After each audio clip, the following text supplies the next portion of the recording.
My name is Hannah, and this is my year of less stuff.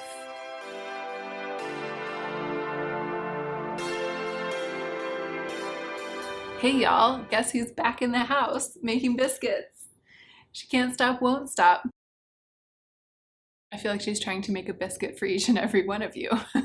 Anyway, this video is the one in which I'm going to attempt to rank everything I've bought so far this year. So I did this last year. Last year was the first year that I was on a strict budget, and halfway through the year I ranked everything I'd bought with my budget so far, and then at the end of the year I ranked everything I'd bought with my budget in the second half of the year. And it's an interesting exercise in thinking about value, I think, and consumerism and awareness of our habits and patterns. And it's a way to think about fantasy versus reality when it comes to consumerism. And you know me, I always just like any kind of exercise that helps me to be introspective. It's a little bit of a big job because, as many of you know, I have a fluid budget this year. I decided to give myself a yearly budget and then just to try to stick to it rather than having a strict monthly budget.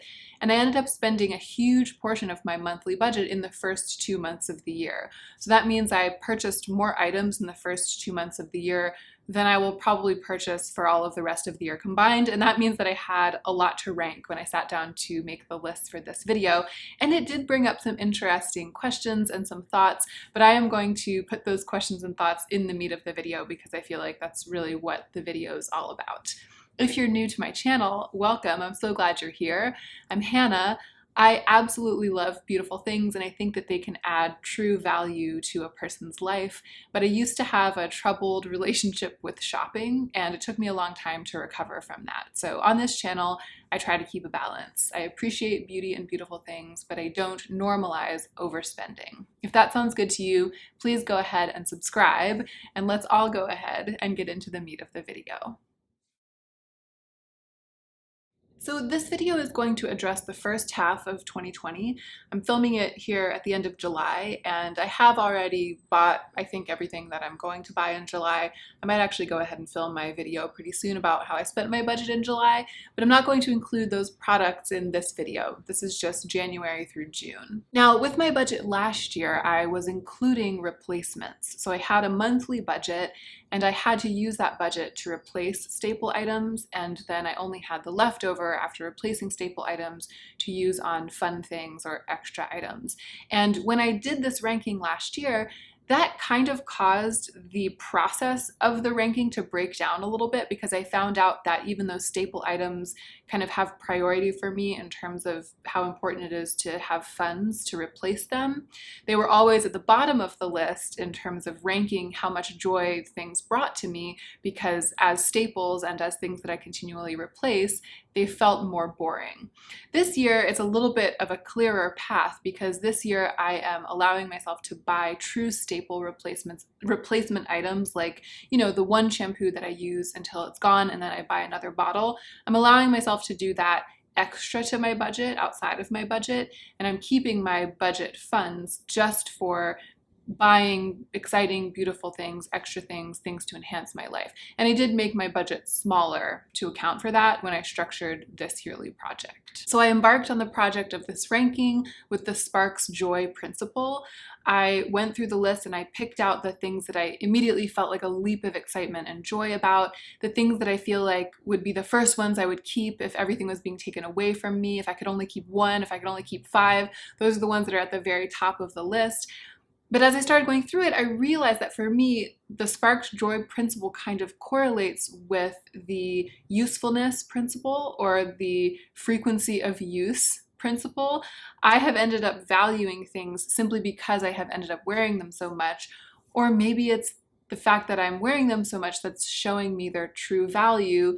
It's hard to tell. And these questions about value and joy and how much one can predict or measure the value or joy of a product is what are the questions that I have been thinking about, and I'm going to reflect on that at the end of the list. Subject-verb disagreement. And actually, the very first one on the list kind of disproves that. So I was just saying that for me, sparked joy and frequency of use kind of like go together. The things that spark the most joy tend to be the things that get used the most, or maybe the things that get used the most are then sparking the most joy.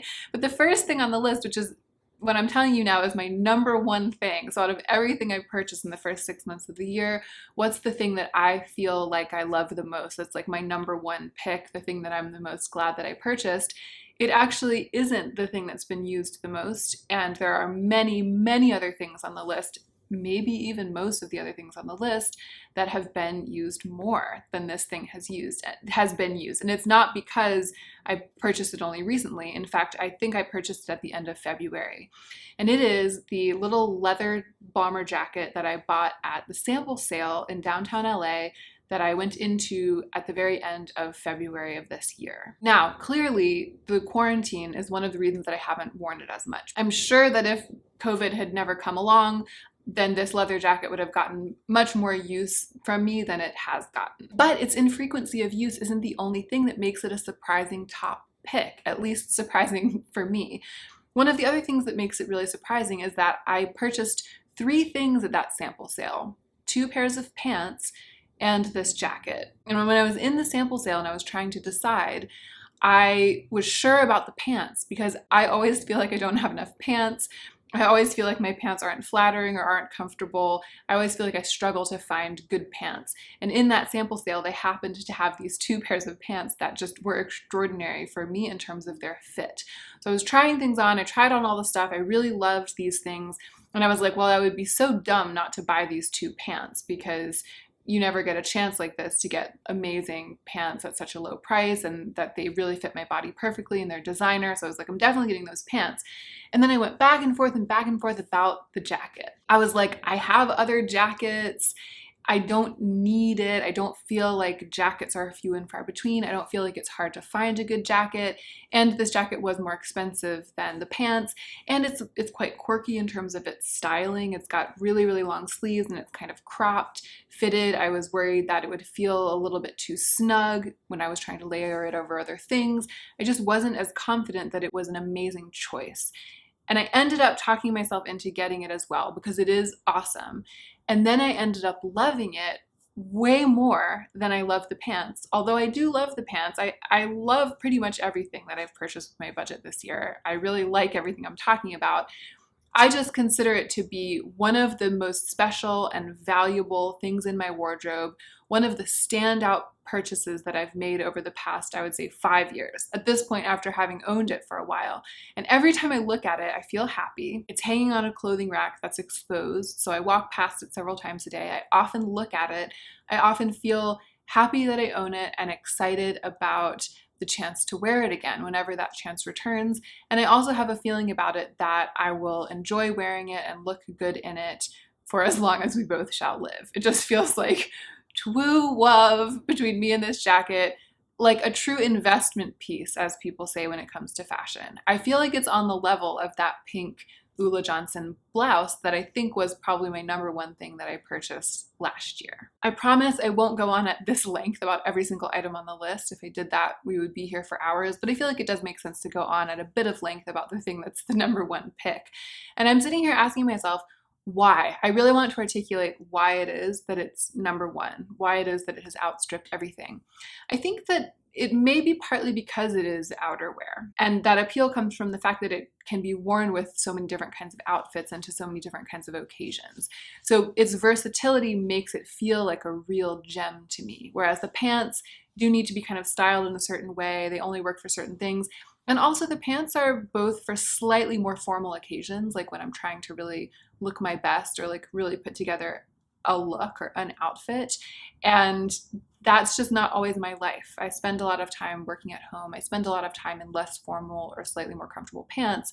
But the jacket is such that if I were wearing like sweatpants and a t-shirt, for example, and I were to go out for a burger, I could throw it on over that outfit and it would look awesome and it would be perfect. And if I were wearing those more formal pants, or even if I were going to an event or somewhere where I wanted to look really like I was kind of dressed up and looking cool, that leather jacket would also work for that. And I think that the versatility of it has been revealed to me more and more over time. I maybe didn't think it through entirely when I bought it. So it's been a pleasant surprise. And as that surprise has been revealed, it's slowly risen up the ranks of all of the things that I've purchased with my budget so far. So that's the first on the list. I totally didn't realize it until I sat down to organize the list. And as I moved things around, I was like, oh yeah, that is absolutely my favorite thing on this list. I love it so much. And it's also proof that you just can't always know yourself perfectly, no matter how much attention you pay, no matter how many times you have sort of had trial and error with things that you've bought that you thought you would love and that you ended up loving or not loving. No matter how much you do that, no matter how smart you are about yourself, you just can't always know everything about how it's going to go down. And that's one of the things that I've been thinking about the most as I've prepared for this video. Second on the list probably won't be a surprise. It's the bottom half of my Aviator Nation sweatsuit, which I purchased on my birthday or around my birthday. Maybe it was on my exact birthday with my friend Julia. She kindly bought as a gift for me the top half, and I bought for myself the bottom half. It was very expensive, but I have absolutely worn it, not to pieces because it's in perfect condition, but I have worn it an amount that would have worn anything that wasn't as high quality as it is to pieces. I have lived in it until it got a bit too hot, maybe because it's a velour tracksuit. Until it got a bit too hot, I absolutely lived in it. And I can't wait to live in it again when it starts to cool off a little bit. That whole outfit is to me just an absolutely precious gem and something super special that I never thought that I would be able to have and wear. I'm really grateful to Julia for helping me complete the set. And I feel like that tracksuit kind of battled with the leather jacket for the top spot. It's very, very close to being in the top spot. But I think that the specialness and irreplaceability of the leather jacket and the fact that I got such a good deal on it, I think that that's why it edged out the Aviator Nation sweatpants. And I'm kind of talking about the whole suit, but the sweatpants are the part that I bought. So that tracksuit sparked joy, and it also supports the frequency of use principle. If I didn't love it as much as I could possibly love it when I bought it, my love would have grown over time as I saw how often I reached for it, how happy it made me feel to wear it, etc., etc. It is really something that has been super utilitarian in addition to feeling luxurious and special. And then all of the next several things on the list, like pretty much the rest of the top 9, I was going to do a top 10 like I have in the past, but instead I just kind of grouped the top things together, the ones that I feel like are the top tier, and I ended up with 9 of them. All of the rest are things that it's hard for me to tell whether my love of them exists in a vacuum or if it's coming from the fact that I've ended up wearing them so much and they have really integrated themselves into my life and sort of into my identity, you know. The next thing on the list I'm very surprised to report is my oversized Disney sweatshirt that I purchased when I was at Disneyland with my mom and my sister at the end of February. It was near my birthday, so I sort of made allowances for it because it was a birthday present, but it was also a thing that I kind of almost didn't buy. I was almost kind of like, maybe I should just go without this. I've already bought a lot of things and spent a lot of money, but because it was my birthday, because it was a souvenir, and because I knew I had been looking for something like that for a really long time and it was the perfect one, I went ahead and purchased it. And I have worn it so many times since I got it, and I have grown to feel so attached to it. I also wonder if part of my attachment comes from the fact that that visit to Disneyland was my mom and my sister's visit to LA. It was the last time that I saw them. It was the last time we were all together. And unlike in past years when we always saw each other at the holidays and I always saw my family a couple of times a year, that might be the last time that I see them for a really long time, because I just don't know if we're going to be able to travel. I don't know if we'll be able to be together for the holidays. I don't know what the next couple of years are going to be like. I don't know when I'm going to see my family again. And I thought I was just buying a souvenir from that one visit and that one visit to Disneyland, but I didn't know that that was going to be my last visit to Disneyland for probably years. And I didn't know it was going to be the last time I saw my sister and my mom possibly for years. And so now I have this souvenir that I purchased lightly that has become laden with kind of more meaning and more sentiment to me than it was when I purchased it. That could be another reason that it's towards the top of the list. It's just grown in preciousness to me as time has passed. I also think it's worth mentioning about that oversized sweatshirt that it's also something that has grown for me in versatility, because when I purchased it, I didn't realize how many different ways I would be able to style it. And this is kind of getting, again, at my thing for this video about not always being able to predict how it will go between you and a thing that you buy. So I did know that I would enjoy wearing it with leggings. I got a super oversized one. For me, it's oversized on me. I think it's like a 3XL or something. And I knew that because it was long and would come down to my hips, that I could wear it with leggings and I would feel like it was kind of like a cross between a top and a dress. But I didn't know that I would enjoy wearing it with bike shorts. I didn't know that I would enjoy wearing it with other kinds of athletic shorts, other kinds of baggy pants. And I didn't know that I could like tuck the front, do the French tuck with it on shorts and it would feel cool, that wearing it with shorts and boots would feel really cool. Like I wear it now in all of these ways that I didn't envision wearing it. I didn't know I would be able to wear it when I did buy it. And I think that that might be part of why, again, like the jacket, it has risen up the ranks the more I've gotten to know it. Sadie, don't hide your light under a bushel. Give the people what they want, Sadie. Next on my list, the next two things on my list make an outfit. It's the insanely expensive and luxurious pajamas that I purchased in, I guess it was February and March. I think I purchased part of it in February and part of it in March. There's a little silk bed jacket. It's like a little short robe, black and green florals and white lilies, I guess. And then there's the matching pajama pants that I purchased. The set is by Morgan Lane. I had kind of mixed, but not kind of mixed feelings when I purchased it. I was sort of in a frenzy of consumerism when I did it. And I was self-soothing with purchasing when I did it. But I love them so much and I wear them so much. Like I wear those pajamas so much that I can't say that I regret it. And even at the time, I was so excited to have such beautiful things that I don't think that I have ever had a moment where I regretted it, even back then. Again, there's this combination of luxuriousness and specialness with practicality and frequency of use that seems to be like the magic recipe for me for a thing to be at the very top of the list. It's quite fancy, but it's also like extremely useful for me. So it feels like it was a good choice in this case to spend a little more money and get something that's really, really nice. Because if I'm going to be wearing it all the time, which I am with pajamas, you know, you wear them every night.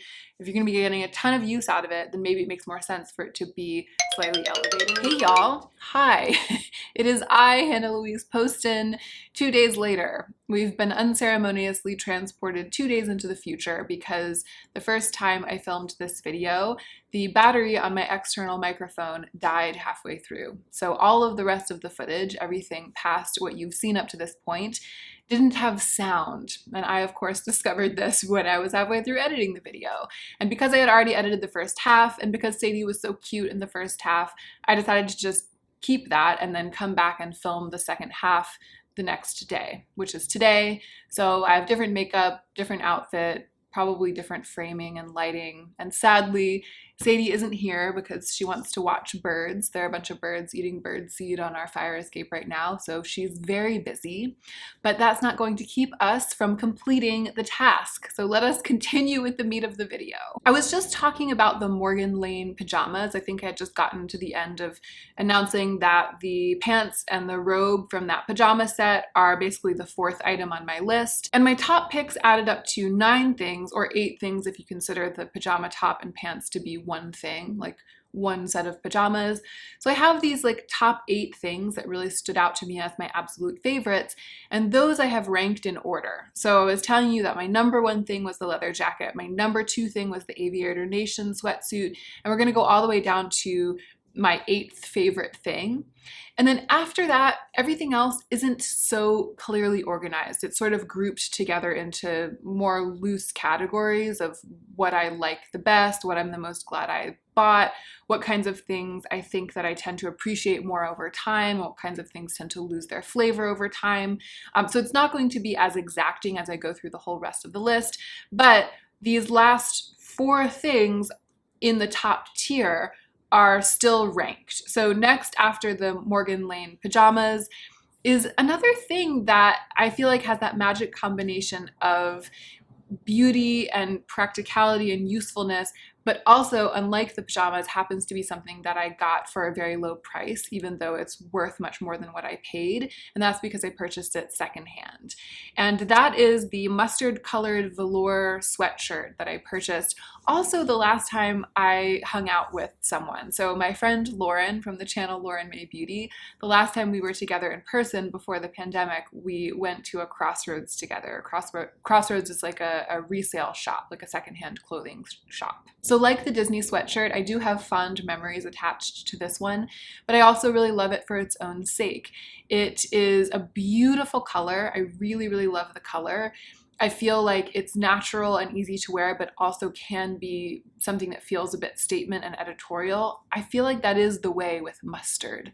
Mustard is such a great color for clothing. The profile of this sweatshirt is also one that I really like just in terms of versatility and comfort. So it's long sleeved, which means that it takes the edge off if I'm ever in an air conditioned space or if there's a chill in the air outside, but it's not something that I have a tendency to overheat in. So even if it's a bit warm in my apartment, I can still wear it to film. And I don't feel like I'm just gonna be sweating bullets the entire time. I really like tops like that. That's the kind of top that I tend to get the most use out of in my wardrobe, even living in California. It's also a designer piece that I purchased at an incredibly low price because I bought it used. I think I paid about $18 for it. And when I looked it up, I looked up the exact sweatshirt, I looked up the brand, which is NSF, and I looked up the exact piece that I had purchased. And I think that when it was new, it retailed for like $250 or $275 or something like that. And in spite of myself, when I reach for it, when I wear it, I'm aware of that. I feel like I'm putting on a $250 or $300 piece, but I know that I paid less than $20 for it myself, and that's gratifying. I feel like that is the kind of clothing that I want my wardrobe to be built of. I wouldn't necessarily say that I'm surprised that that sweatshirt made it into the top tier.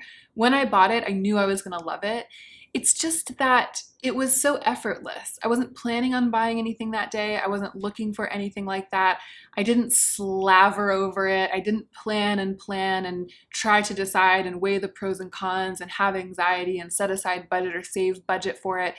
The experience of buying it wasn't the same as like the silk pajamas, which it was just a, you know, I was all worked up about buying those silk pajamas, and the Aviator Nation stuff, like I was all worked up about that as well. And this, it wasn't just the price, it was also the circumstances. I just wasn't worked up about it at all. It was an effortless acquisition. As soon as I saw it, I knew that it would be worth it to me. I was so glad. And it's just interesting to see something that had so little angst around it just stacking up right there next to other pieces that I acquired in the first part of this year that had so much angst attached to them. I really wish none of them had all of that angst attached to them. In a way, this one, the NSF mustard velour sweatshirt, is like the perfect purchase for me. Next on the list is another thing that I didn't expect to love and use as much as I love and use it, or really them, because it's a group of the 3 headbands that I purchased at the sample sale of the brand Donnie. So I kind of know the women who run the brand and the woman who designs for the brand Donnie. We worked in the same area and we were often running into each other, and that was how I found out about their sample sale, and it was also being held very close to where I worked at the time. So I just stopped by. I wanted to say hi and see them and support them, and I also wanted to see what was being sold at the sample sale. And unexpectedly, I ended up buying 2 pairs of linen blend pants, a waffle weave long sleeve top, and these 3 headbands. But just like with the leather jacket at the sample sale, the headbands were kind of an afterthought. The pants felt like a real score to me. The waffle weave top felt like a real score to me. And then I was like, I might as well just grab a couple of these headbands because I can wear them for filming. I can use them to spruce up an outfit. And maybe if I don't like them, I can give them away. And they were at a really good price at the sample sale. And so I just like added them in.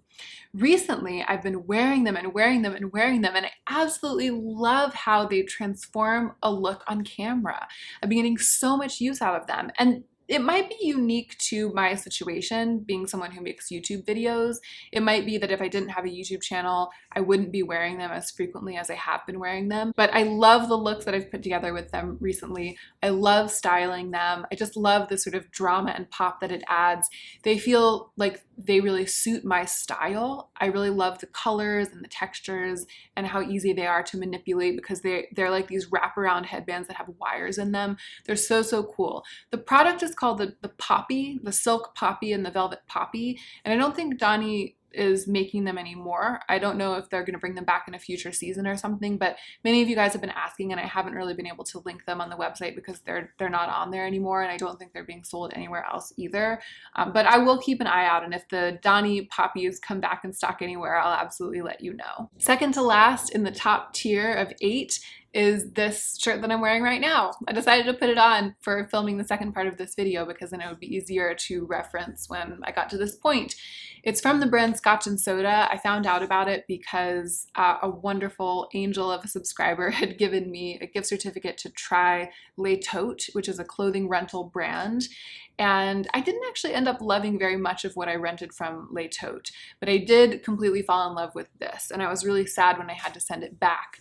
So I kept an eye out, and eventually it went on super sale on the Scotch and Soda website. It went on sale for $22, down from something like $85, and so I bought it. I bought it with my budget. Maybe last month or the month before, I can't remember. But similar to the Silk Poppies, I think that one of the reasons I love it so much is that it's great for filming.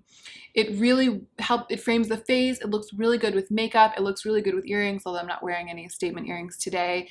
And I like that it's sort of textural, but it's also simple. It's really versatile for my life, for my purposes.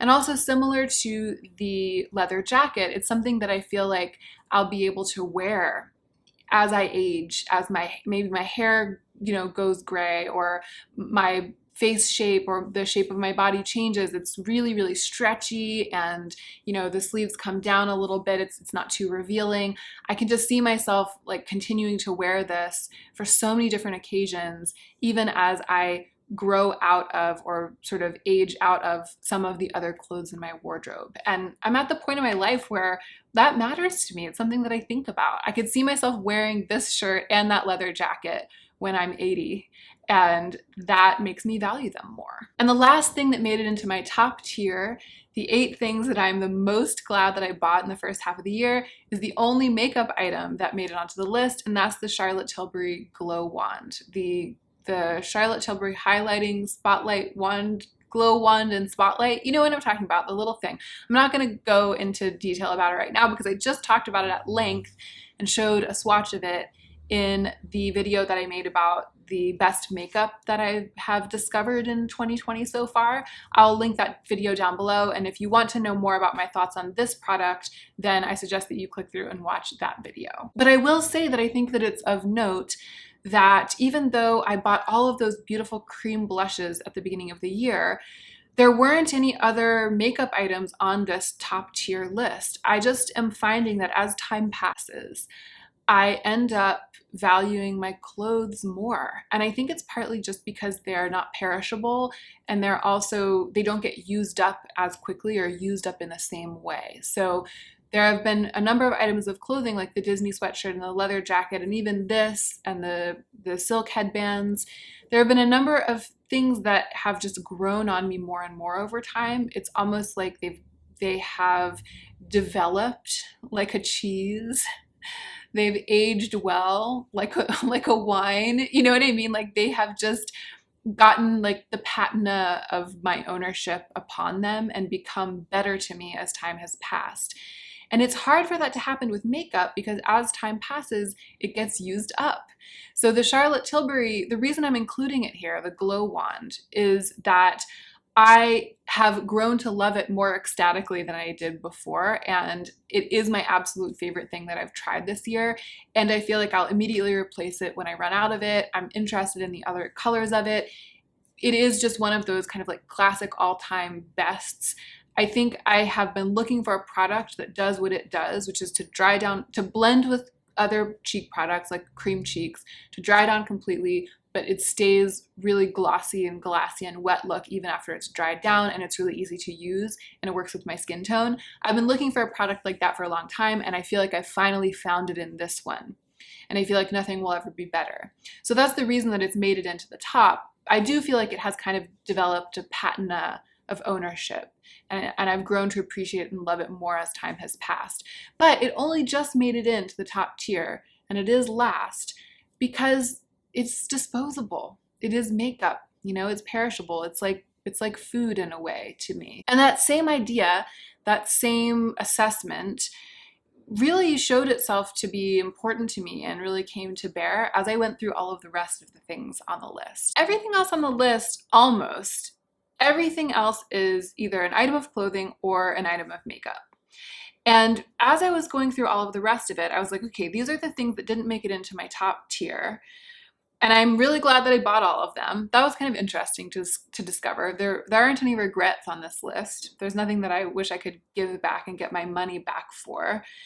But I realized that I kind of feel all the same way about all the rest of the clothing and all the same way about all the rest of the makeup. So I have the top tier, the 8 that I went through one by one. Then I have all the rest of the clothes as a group, as the next item, and then all the rest of the cream blushes as a group, the next item. Does that make sense? I'll quickly talk through them. So the rest of the clothes, to remind you, because I know that some of you, have been following along, you know what I bought. The pants from the sample sale. And I'm now remembering that I did kind of loosely organize these in order. I do think of all the rest of the clothes that the pants from the sample sale are probably the things that I like the best. But again, it's a very close call and it's not even worth like parsing it all out. You can just know that I'm kind of going in order from my favorite to my not quite as favorite with these. So the pants from the sample sale, there's a high-waisted pair and a wide leg pair. The linen t-shirts that I bought at Aritzia, one is long sleeved and one is short sleeve. The bike shorts that I bought at Aritzia, and then the pants and the waffle weave shirt that I got from Donnie. That's all of the rest of the clothes. And then next up we have all the blushes, and it's the same situation. This is loosely in order. So the 2 Kjaer Weis blushes, Joyful and Lustrous, is the bronzer. I think those are pretty much my favorite ones. Then we have the one from Rituel de Fille, Eros, then the Can Make cream blush, and then the Physicians Formula blush elixir, which I'm actually wearing today. I really do love it. Again, it's quite a close call, but all of those together, as much as I appreciate them, I can't quite bring myself to feel like I appreciate them as much as I do the clothing, because I'm working on using them up.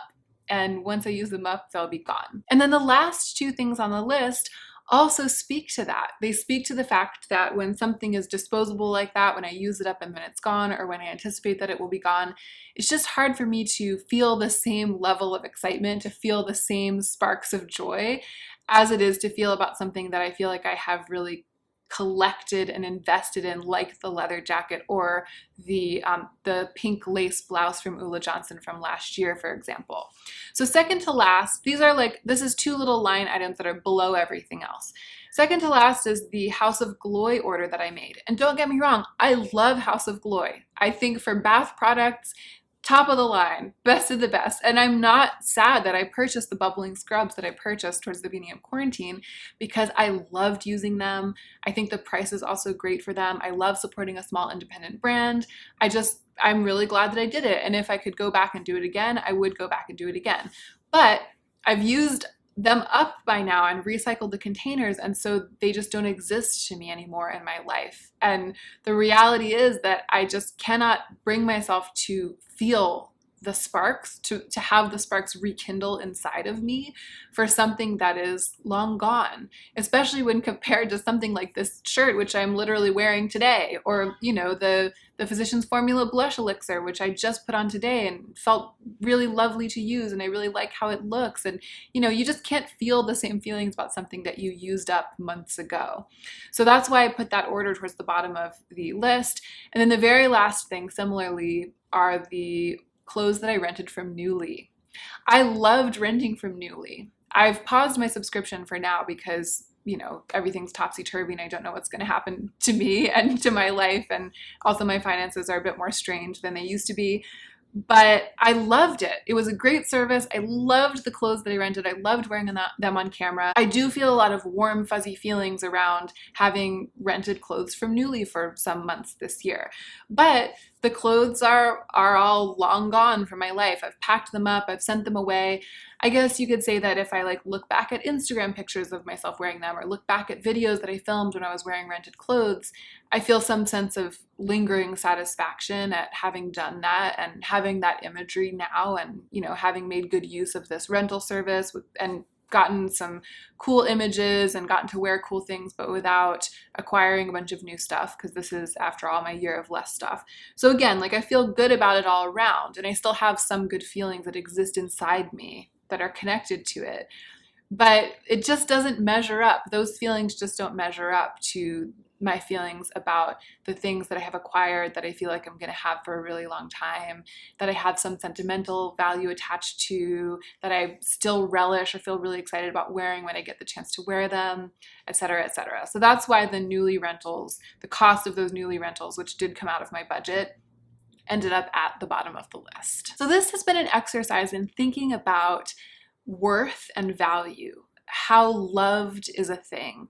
How worth it is a thing? How valuable is it to me emotionally and monetarily when I make the purchase? And then how valuable does it continue to feel, or does it sort of depreciate in value to me as time goes on? And this time around, I guess you could say, compared to last year, this time around, going through this exercise and talking about like amounts of joy, or like the amount of joy that a thing has sparked, trying to compare this many sparks of joy that are attached to one item to like way more sparks of joy attached to another, or still joy but fewer sparks of it, like trying to compare and contrast that kind of thing, sort of like swimming through this hazy emotional landscape of sparks of joy and trying to codify everything.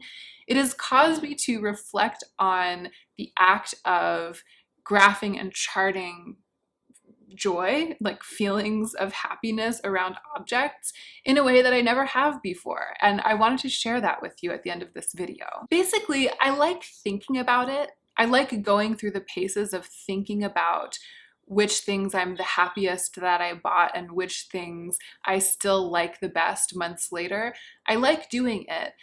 But I'm also realizing that I think I might need to back away from the obsession with graphing and charting and measuring every ounce of joy. There were so many examples in this video of things that surprised me, things that I essentially had to acquire and incorporate into my life and start using before I really had a sense of how much I would love them. It's almost as if the moral of the story is that pleasure can't always be predicted. Although I do think that because I ended up liking everything, I ended up being glad that I had purchased everything, I was able to predict that there would be some pleasure. But the full degree of pleasure, the breadth of how much you'll be glad that you have a thing, you really can't. It just can't always be predicted. At least that's the moral of my story for me, looking at my own list of what I've bought so far in 2020. So when it comes to making decisions about the acquisition of beautiful things for the purpose of pleasure, or even in some cases, a degree of self-actualization, when it comes to making those decisions, it's not so much about being able to perfectly predict and control the effect of each individual item on your future, because you can't. And if it's not about that, then what is it about? This is what I'm asking myself. And I think that what it is about, and when I say it, just in case you've lost the thread, because I almost have, it is the decision-making process, the process of deciding what to acquire.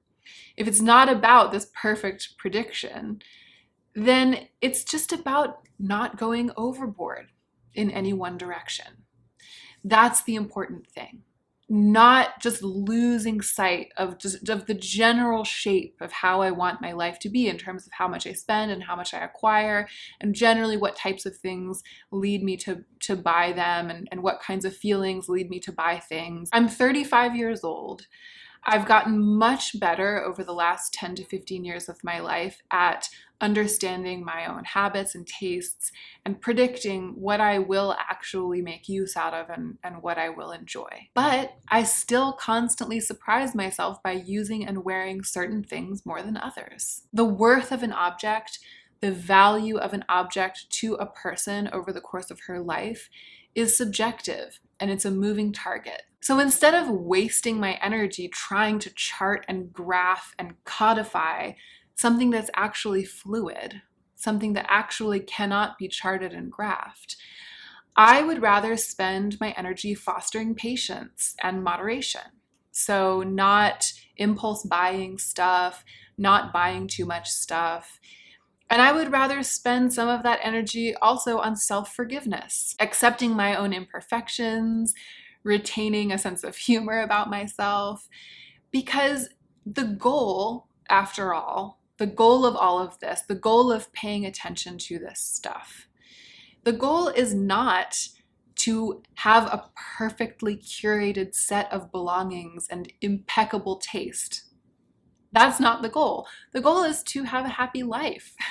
And sometimes beautiful things, things that are redolent of impeccable taste, do make me happy, and they can increase the happiness of my life. That's why I'm working on trying to figure out the relationship between them, right? But having irreproachable taste and having a perfectly curated set of belongings isn't the end game. That's not the goal. It's just that dabbling in that can sometimes be one way to help the end goal, which is a happy life, a rich inner life, a complex introspection by which one gets to know oneself better, just increased spiritual and mental health and joy and energy so that one can do one's best work in the world. That's the end goal. And I think that sometimes the allure of perfect curation or the allure of things that imply irreproachable taste, the allure is that when you have those things, that they will contribute to the end goal. But sometimes we go so far down that path, searching for perfect things, perfect curation, and trying to have really good taste or to seem like we have really good taste. We go so far down that path that we pass the point of diminishing returns, and the pursuit of those things, sorry, I just forgot the word pursuit, because that's how my life is now. That's how my brain is. I'm like forgetting basic words that I use all the time. The pursuit of those things starts to work against the actual end goal that we may have forgotten along the way, which is health, balance, strength, and efficacy, being able to do our work well. I know I've really gotten carried away with some theory here at the end of the video, and I hope that it made sense to you. I'm looking forward to hearing what you have to say about this in the comment section down below.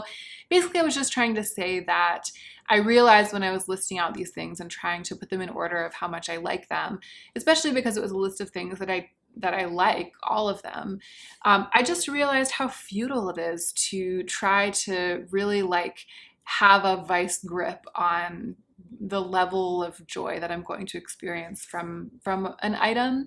And that brings me back to realizing that really the best I can do is to just try my best to keep myself in check, to retain a sense of moderation and a sense of play and joy, and to be okay when things don't always unfold exactly how I thought they were going to, or when I thought it was going to be like this and it ends up being like that. As long as I'm not spending way too much time and money on this process, then it's okay that there are these wild cards, these unexpected ways of having things unfold, unexpected sparks of joy or unexpected lack of joy. That's all okay. It's part of why it's fun. It's part of what keeps it interesting. It's part of the reason that I can make YouTube video after YouTube video about this stuff. It's part of what we all enjoy, and that brings us here to be part of this community together.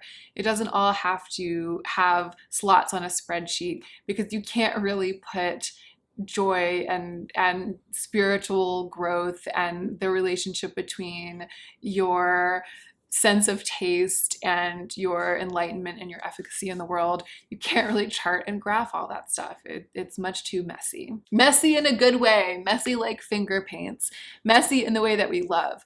All right, it's definitely time for me to end this video. I feel like I did a much better job the first time, but isn't that always the way? I hope that this was at least good enough. I really appreciate you for being here.